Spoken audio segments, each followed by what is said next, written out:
Io non mollo, tanto è vero che annuncio che adesso la lettera la manderò a tutti i parlamentari del Veneto. Questa non è una partita di casacche politiche, è un fatto di sopravvivenza dei nostri 205.000 azionisti che non possono rimetterci tutto quando qualcun altro doveva controllare. Il silenzio del governo impone al presidente Zaia di rilanciare. La prossima lettera scritta di suo pugno avrà come destinatari deputati e senatori della nostra regione, visto il paradosso cui si è arrivati ora con centinaia di migliaia di risparmiatori a rischio crack. Siamo passati da un modello nei quali la Banca d'Italia garantiva il risparmiatore, oggi abbiamo il risparmiatore che garantisce la Banca d'Italia. Il caso Popolare di Vicenza e Veneto Banca non può ricadere sui nostri cittadini, ribadisce. Se da un lato c'è stata mala gestio, chi ha sbagliato dovrà essere punito, dall'altro però c'è anche chi doveva controllare che ci ha detto che la banca era a posto e poi alla fine abbiamo visto il risultato, che si finisce ad azzerare di fatto il valore del titolo azionario. Facciamo un lavoro di squadra, chiesto al ministro Poletti, oggi al suo fianco al Palazzo Balbi per la firma della convenzione con finanziamento sui centri per l'impiego.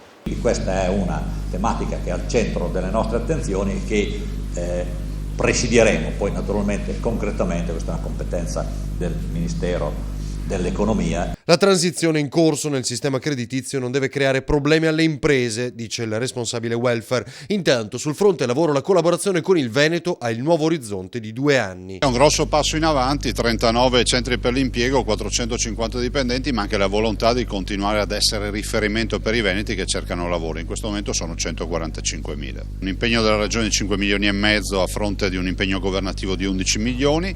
La volontà poi in questi 2 anni di costruire per il futuro.